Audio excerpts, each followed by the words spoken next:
I love that shot of Ellen Brown fixing her hair. Welcome to On Point. My name is Charlie McGrath. It is the 8th day of July 2014. This is On Point, heard exclusively on the Boiling Frog Post. And tonight's guest is going to be activist and host Gary Hendershot. I'm going to bring him on here in just a minute. But first, let me explain the bizarre background and the headgear I'm wearing.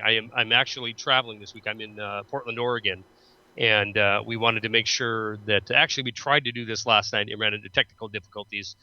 So we decided we tried from the hotel room tonight. And so far, cross fingers, our connection is good, which is important because I want to talk in depth about this leaked RAND Corporation memorandum that came out over the weekend. In fact, RT had me on Sunday to talk about this leaked memorandum. And now, before we get into this at all, I want to make the disclaimer that although it mirrors exactly the situation that's going on inside of the Ukraine right now, and I believe when Gary comes on, he's going to give us a history of the RAND Corporation. He's going to give us a history of information or documentation that has been released in the past that mirrors this information almost exactly, game plan wise. We have to say that the validity of this is still in question. Personally, myself and Gary and I were speaking before this recording of On Point tonight. We think that it's the bullet points of a larger game plan inside of eastern Ukraine. We will attach it to the recording On Point tonight so you can see it for yourself, because in the form that it's in now, it's roughly three pages long, and it is set up, as Gary pointed out before the program to me, it's set up just like a PowerPoint presentation, and it most truly is. I'm going to read a little bit of this. I'm going to hit the highlights of it, and then I'm going to bring our guest on, activist and host Gary Hendershot. So over the weekend, this memorandum is leaked by the RAND Corporation, or by somebody within the RAND Corporation, or somebody who had access to the RAND Corporation. I want to start out by saying that your tax dollars, I mean, our tax dollars are all over Ukraine. They're all over the RAND Corporation. So this is why this topic should be absolutely paramount in the minds of the people of this country. It's incredibly unfortunate that it's not. It's incredibly unfortunate that most people have no idea what's going on inside Ukraine because it's not being plastered across the establishment media. But the situation that is out of control right now inside of Ukraine is directly linked, and one could say we are directly responsible for this carnage that's occurring right now. I want to just remind everybody that it was $5 billion taxpayer dollars and 60 plus programs from organizations such as USAID and the National Endowment for Democracy. These are quasi-government agencies, quasi-U.S. government agencies that helped fund 60 programs to topple the elected government inside of Ukraine. I also will give the disclaimer that I am not naive. I don't believe for one second that there's not corruption in the former regime in the Ukraine. And most certainly, I do not believe there's legitimacy backing Poroshenko, the chocolate king, inside Ukraine right now. Be that as it may, rife with corruption as it was and is, it is not the United States business. It's not the United States place to spend billions of your dollars in order to influence the activities inside of Ukraine to benefit the financial, military, and security industrial complex. Leaked memorandum. It takes me about 20 minutes to read the whole thing, so I'm not going to read the whole thing. I am just going to touch on the highlights of this memorandum on the advisable course of action in case the peace plan fails. The peace plan referencing in this memorandum is Poroshenko's, the Chocolate King's, 1 week ceasefire. Now, keep in mind this also. 1 week ceasefire that expanded into 10 days. Now, prior to this, the Ukrainian military couldn't fight their way out of a wet paper bag. They were being absolutely manhandled at every turn by the pro-Russian separatists. A week's time, 10 days' time, and a leaked memorandum later, and suddenly they are tactical geniuses and they're pulling off one victory after another and slapping this the so-called terrorists, otherwise known as freedom fighters, otherwise known as pro-Russian separatists, slapping them down and causing them to retreat. So I digress. Advice on courseable action in case a peace plan fails.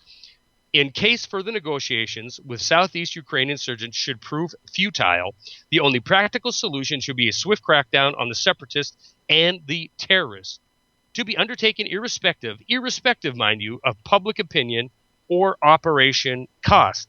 Procrastination would dramatically reduce the operation's chance of success. Very important sentence coming up. Possible political and material downside of an operation should be greatly outweighed by the following probable gains. The reason I said profitable, because in my mind, I read this and it's like a P&L statement, a profit and loss statement. It's like a corporation saying, this is the downside, these are the pros, these are the cons. This is what we're going to gain, this is what we're going to lose. And as long as the gain outweighs the loss, then we move forward with this business deal. But it isn't business. This is human lives that are at stake. It doesn't change the fact that the RAND Corporation, as well as the entire military-industrial complex, sees not human beings, but assets. Assets to be gained, assets to be lost. And let's face it, our military men and women, they're nothing but assets, and they come into an equation. They're not concerned about the actual individual or the lives that are lost. They're concerned about how's it going to play out on primetime television. These are the probable gains. Activists of the pro-Russian political movement get disseminated. Pro-Russian voters get disorganized. A significant share of the region's this is critical too, and a true reason for the incursion, the violence. A significant share of the region's coal industry gets destroyed in the fighting or otherwise designated for quick shutdown, thus relieving the Ukrainian budget of burdensome subsidy cost. Burdensome subsidy cost. This is another way to look at austerity. They just signed a deal at the end of this that was toward the end of the ceasefire with the EU, with the International Monetary Fund. Part of this deal is to get government expenditures down, and they're not going to cut military spending. They're not going to cut support of NATO. They're not going to cut the support of the oligarchs that make up the leadership in this Western-backed Ukrainian government. They're going to go after the people of Ukraine. The hardworking coal miners are the people who are getting some kind of benefit from society in order to put food on their table. Those are the people that are going to be affected. I continue. Shutting down the Donbass industry will mean a stark reduction in the gas consumption and therefore a lessened dependency on the Russian energy imports. Renat Akhnatonov and his clan's political and economic clout is considerably weakened. This is targeting individuals in eastern Ukraine, an oligarch in eastern Ukraine that is supporting the pro-Russian movement. And, of course, they want to hurt him. Ukrainian current critical paragraph here because I need everybody that watches this on point tonight to take this paragraph and apply it to your country. Because if it's happening in Ukraine right now, it's happening in Iraq right now, it's happening in Syria right now, it's happening in Libya right now, it's happening everywhere that we decide we're going to go in and destabilize. You can't have the blame on the military, security, and financial industrial complex or their puppet political elite. They cannot shoulder the blame for the carnage that's happening around the planet. If it were revealed that they truly were the culprits, that there was nefarious activities behind these deaths, then certainly they would be dragged out into the streets and held accountable, thrown in a dark hole or imprisoned for the rest of their lives. This statement is very important, and this is how the military-industrial complex thinks. Again, alleged RAND Corporation memo. Ukraine's current economic and social difficulties can be explained to the public as the unwanted yet unavoidable consequence of the military operation, which the Ukrainian government has been keen yet unable to avoid due to the terrorists' insurgency. This can be taken out of this RAND Corporation memo talking about Ukraine and applied to anywhere on this planet right now. Look, the only difference between the United States of America right? The United States of America that has seen a loss of middle-class jobs to be replaced with part-time service jobs. The United States of America, which has seen poverty at an all-time high. The same country who has seen welfare rolls explode, where it's seen food stamps explode, which has seen a government papering over the economy mainly by shoveling money into Wall Street and calling it a recovery because the Dow Jones is 17,000 points. The only reason we're not in the same economic situation as these Eastern European former Soviet satellite nations is because the world doesn't use Ukrainian currency as the reserve currency. The instant that the world decides that the US dollar is no longer the reserve currency, or the United States is no longer a reliable holder of the world reserve currency, we are at the same level as these other nations. Therefore, the RAND Corporation or any other military industrial complex think tank can draft a memorandum to put you, me, and everybody we know that stands up for themselves into the same category as a rabble-rousing terrorist that needs to be blamed for the situation in our country. All right, I'm going to bring Gary on now. There is more points to this, including internment camps, including cutting off all communication, including encircling the people of the troubled regions of Ukraine and bombarding them with artillery and aircraft rockets until they are bombed into the Stone Age, and then having the infantry with armor move in and mop up and kill anybody that is carrying a gun and assassinate anybody that shows any kind of resistance. This is all in this memorandum that we'll put with this video tonight. Gary Hendershot, I asked you last night to brush up, and you know you're an activist all the way back. I'm not trying to paint you as an old guy, but all the way back to what is my geezerdom showing? Nah, you're a good-looking Southern gentleman, but still, all the way back to the Vietnam War. The RAND Corporation wasn't always the RAND Corporation, and it came from an interesting background.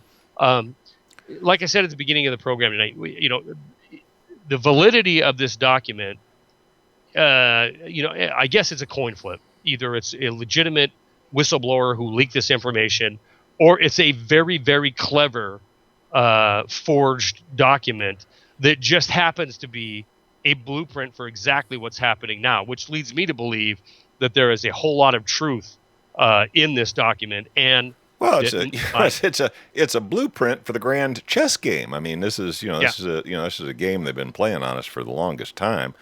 So looking at the document, having some understanding of how these Beltway bandit consulting operations do their thing.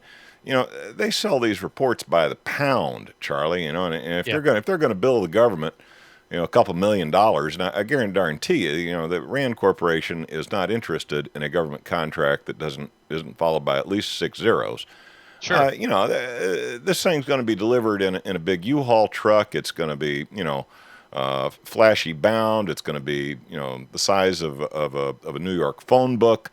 Right. Oh, gee, do people even use phone books anymore? See, I'm showing how old I am. Yeah, but they really don't. It's going to be a tome. I mean, we look back at the Pentagon Papers, and the Pentagon Papers were really the same type of thing. It was the RAND Corporation and a bunch of other think tanks contributing to a diatribe about how we're going to kick the Vietnamese out.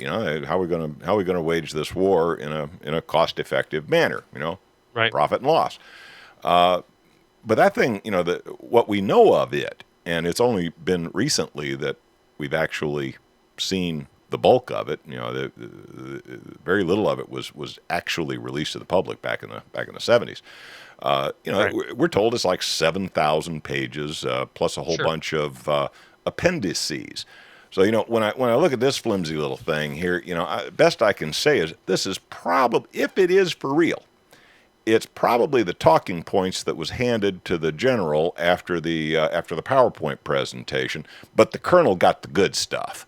And it'd be interesting to see the good stuff, but I take one of the points you made very much to heart. We should be familiar with this game plan, if for no other reason than if we do get into a shit hits the fan scenario here in the United States, you best believe this is the quarterback's playbook that they're going to be running on us. So, Absolutely. yeah, is it relevant? You betcha it's relevant, frankly, whether it's real or not. This is the game they play, and you should be familiar with it.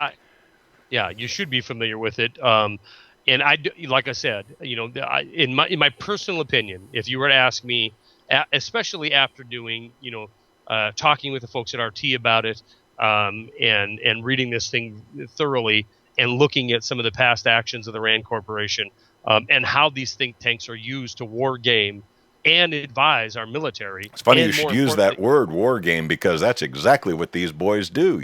That's it. They started out with what was referred to back in the day as game theory, and they're running scenarios. That's what these guys get paid to do, and to them, it is just a grand chess game. Yeah.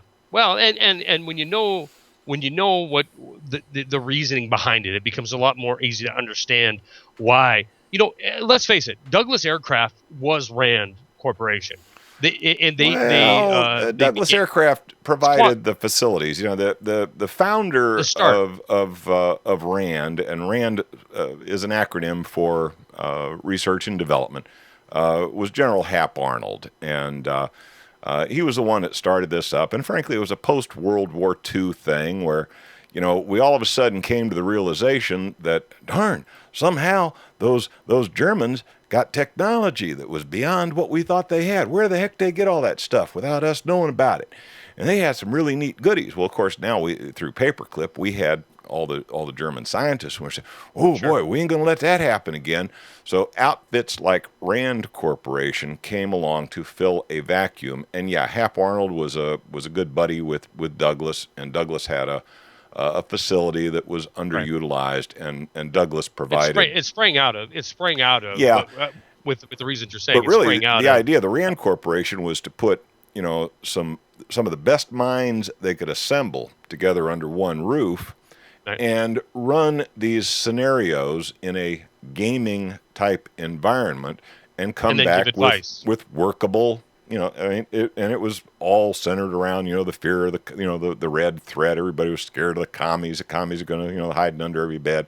So, it was during that Cold War era where we just never really knew when the Russians were going to drop a nuke on us, that outfits like the RAND Corporation sprung up to fill a vacuum of a supposed need for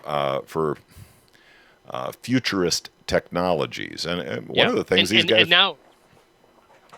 one of the things these guys were big on was they back in the 50s they were recommending that we, as quickly as we can, get a orbital space platform up there, and they were recommending satellites for these guys made recommendations early on of a technology that's very similar to what evolved into the internet. So these guys were very forward thinking, and basically if you look back at some of the stuff that they were proposing back in the 50s, a lot of it has become reality in the 2000s.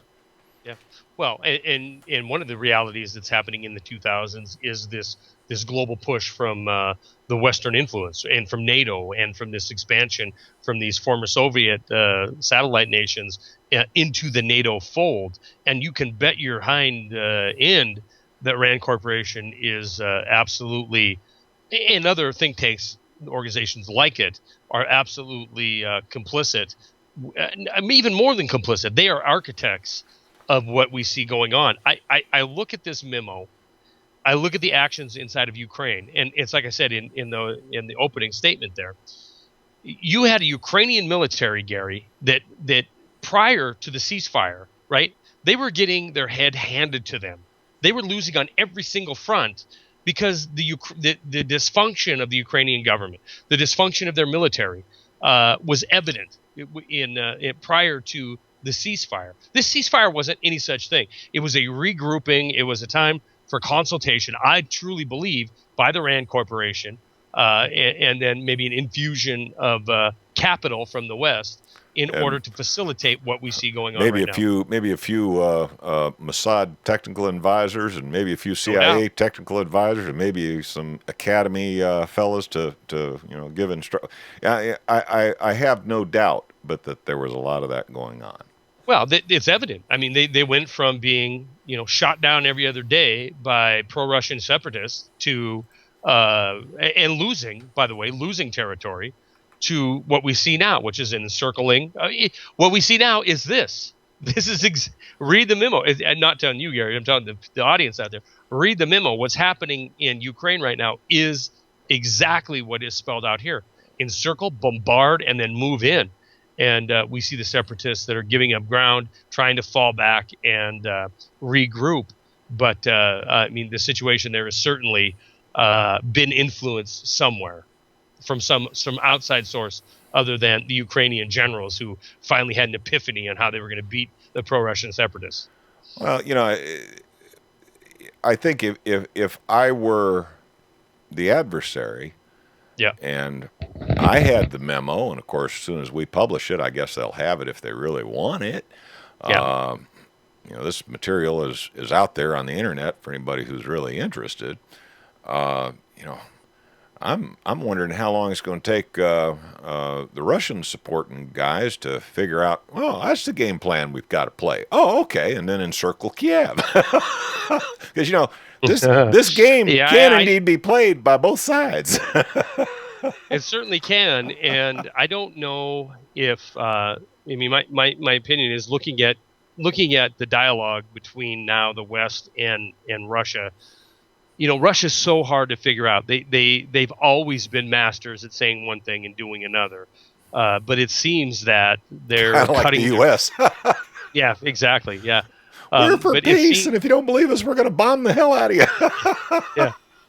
We'll free you one way or another. Yeah, all we want is a piece of this one and a piece of that one. Well, it seems that they might be cutting their losses. They might be trying to, I mean, their options. I think Russia in this case, their options are so limited. What are you going to do? Keep funneling weapons in, keep funneling fighters in, but you have a Poroshenko government who has got the same kind of power and support, and even more so behind him. So we could see an absolute slaughter in eastern Ukraine here of the pro-Russian separatists, and more importantly, civilians that are going to be caught in this crossfire. This makes me sick when the RAND Corporation talks about the civilians always take it on the chin. Yeah. I mean, in anything like this, the civilians are always the ones that are going to suffer.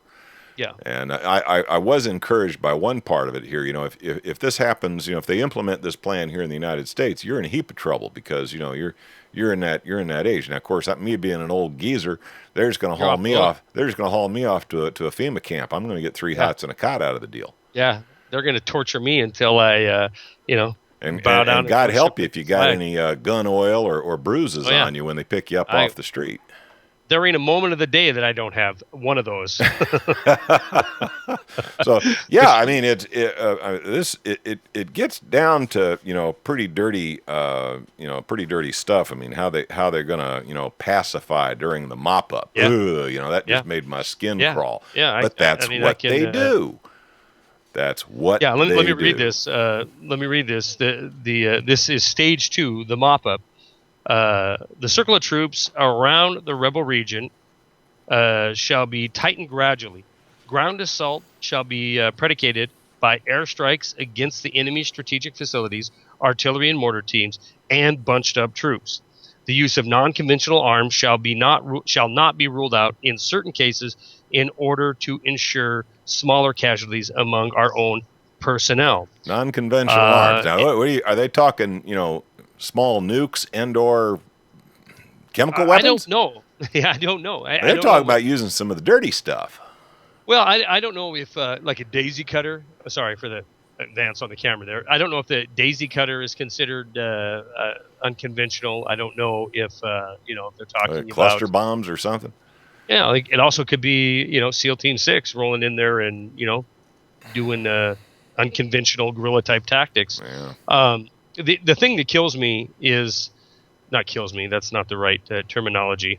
Where they talk about the folks that are still there. If they're there, they must be a terrorist. That is the logic. And I don't know if I mentioned this already in this program, but I know I certainly have alluded to this before. This is the exact thing that has happened that has happened before. And in our recent history, if we look back at 2004, Fallujah, the exact same. I mean, the Fallujah plan is this plan Yeah. in a microcosm. Circle the city, bomb them into hell. Oh, and don't you just love this one? Anyone who attempts to resist shall be executed on the spot. Yeah, on the spot. Sounds like an Arizona police raid to me. It sounds like Fallujah. Anybody that's there is a terrorist. So if you look at them cross-eyed and say, "What the hell are you doing in my name?" Boom. Yeah. You know. Yeah, and the other portion of this that isn't being considered is, it is such a gullible nation, and this is nations around the world. I'm not picking on the Ukraines here, but you're going to have Ukraines committed to killing other Ukraines. And then the cause of the economic turmoil, the cause of the downfall of the country is going to be blamed on Ukrainians. And when I'm talking Ukrainians, I'm not talking the oligarchs. I'm not talking, the rich, well-to-do that could exit the area. I'm talking about the average, poor, poverty-stricken people of Ukraine. They're going to do the killing, they're going to do the dying, and they're going to shoulder the blame for the situation. And when it's all over, they're going to be blaming their neighbor across the river for all their problems. They're not going to even be thinking about. Yeah. Who generated the 7,000-page playbook and ordered it executed. Or the 3-page memorandum. But and it's my summary. Goal. Yeah, and it's my goal to point out to people that Ukraine is not that much different than the United States. It's really not. I mean, the same tactics that are happening there right now could absolutely be implemented in this country. And we're kidding ourselves if we don't think that it could. Now, I don't know. I'm not saying that happens in 6 months' time or a year's time. You and I, Gary, have talked about how long this is going to go on in the current form. And, maybe it's a year, maybe it's 20 years.